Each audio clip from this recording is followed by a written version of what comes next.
কি করছো গাছ কেনে কেটে ফেলছো? গাছ কেনে কেটে ফেলবো না, পেঁপের গাছ কেনে কাটছেন ভাই?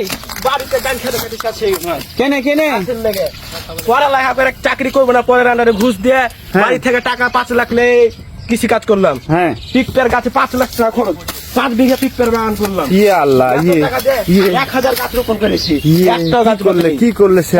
যা ভাই মেডিসিন করেন না, আপনি মেডিসিন করেন না? যে কত বড় পিঁপড়া থেকে গাছে পাখেরা ভাই আছে, সব গাছ বাদ করে দিলে। আল্লাহ, ওই গাছটা কত বড় জি ভাই? আল্লাহ, গাছ সব দেখেন কেটে ফেলে দেবে, একটা ছোঁয়া না গাছ। এই গাছটা কাটিয়েন না ভাই, কাটিয়েন না, দেখে মজা লাগছে। এই গাছে কত টাকা? এই গাছটার পিছনে 200 টাকা খরচ করা আছে। এই গাছটা থেকে এখনো 50 টাকাও মিলেনি, একটা পিঁপড়াও তুলতে পারিনি এই গাছ। আল্লাহ, বলেন, আপনি বলেন এই গাছ রাখবো কি করতে? এই ভাই আপনি মেডিসিন করেন না? মেডিসিন এমন কোন মেডিসিন নাই মেডিসিন মারিনি। হ্যাঁ, মেডিসিনের পিছিয়ে 2 লাখ টাকা খরচ করা আছে। ওরে আল্লাহ রে, এই ভাই আল্লাহ, সব গাছ কেটে ফেলে দেবো। 100 গাছ ছিল। ভাই কত পিঁপড়া ধরে আছে জি ভাই? পিঁপড়ার কোনো দাম নাই ভাই, পিঁপড়ে এত টাকা দেখ, গাছে লেগে পিঁপড়া 10 টাকা 15 টাকা কেজি।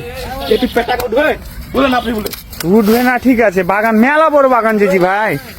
এত কষ্ট করে লাগালাম, বাড়ি থেকে বললো গরুর খামার দিতে একটা। হ্যাঁ, গরুর খামার দিলাম না, পিঁপড়ার গাছ রোপণ করলাম, কোনো লাভ হলো না। আল্লাহ, কয় বিঘা আছে জি ভাই আপনার? কয় বিঘা আছে ভাই? আরে 5 বিঘা গাছ দিলে। লেখাপড়া শেষ করে বাগান করছিলেন? পরের আন্ডারে কাজ করবো না, টাকা দে ভাই, কোনো চাকরিতে গেলে টাকা লাগবে। হ্যাঁ, তো নিজেই একটা ব্যবসাতে লাগলাম, কিন্তু ব্যবসা হলো না ভাই, সব কপাল।